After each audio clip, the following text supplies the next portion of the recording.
Kali ini mereka mengajukan peninjauan kembali atau PK di Mahkamah Agung. PK ini adalah upaya terakhir untuk menguji putusan kasasi MA dengan nomor perkara 487 KTUN 2002 yang telah diputus pada tanggal 29 September 2022. Alasan KSP Muldoko mengajukan PK adalah karena ia mengklaim telah menemukan 4 novum atau bukti baru. Kenyataannya, bukti yang diklaim KSP Muldoko itu bukanlah bukti baru. Keempat novum itu telah menjadi bukti persidangan di PT UN Jakarta, khususnya dalam perkara nomor 150 G 2021 PT UN Jakarta yang telah diputus pada tanggal 23 November 2021. Secara resmi, hari ini tim hukum kami akan mengajukan kontra memori atau jawaban atas pengajuan PK tersebut. Kita yakin Demokrat berada pada posisi yang benar. Pengalaman empiris menunjukkan sudah 16 kali pengadilan memenangkan Partai Demokrat atas gugatan hukum KSP Muldoko dan kawan-kawannya. Saya ulangi, sudah 16 kali Partai Demokrat menang atas gugatan hukum KSP Muldoko dan kawan-kawan. Artinya skornya 16-0. Dengan demikian, dilihat dari kacamata hukum dan akal sehat.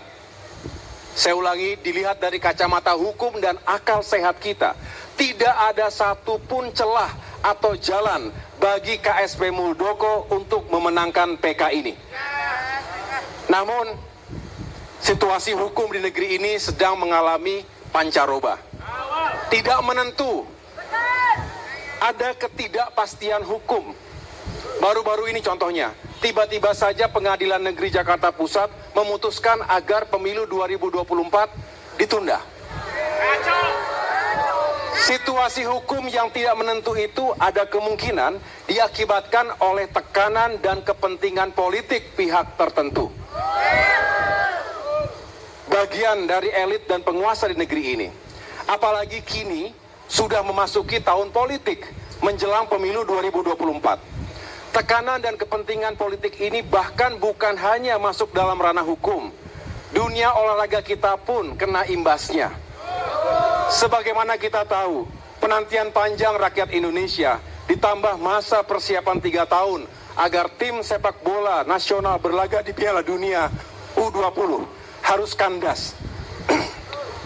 Hanya karena ada kepentingan politik pihak tertentu. Saudara-saudara, sebenarnya bagi kami, mengangkat kembali isu terkait upaya KSP Muldoko untuk mengambil alih Partai Demokrat sudah tidak menarik lagi. Karena kami yakin, saat ini rakyat sudah sangat paham karakter dan perilaku tidak baik dari KSP Muldoko. Khususnya dalam kehidupan politik dan demokrasi Indonesia. Bahkan banyak senior saya di TNI dan juga senior KSP Muldoko merasa malu dengan perilaku KSP Muldoko. Menurut mereka, perilaku KSP Muldoko tidak mencerminkan sikap kesatria, apalagi patriot sebagai prajurit yang pernah digembleng di Lembah Tidar. Tetapi yang lebih menarik lagi sekarang, betapa perilaku tidak terpuji tersebut seolah dibiarkan begitu saja. Padahal yang bersangkutan adalah Kepala Staf Presiden Republik Indonesia. Hal ini juga yang sering diperbincangkan banyak kalangan, baik di dalam negeri maupun di luar negeri. Saya ke luar negeri, ke beberapa negara, banyak yang bertanya, kok bisa terjadi seperti itu di Indonesia?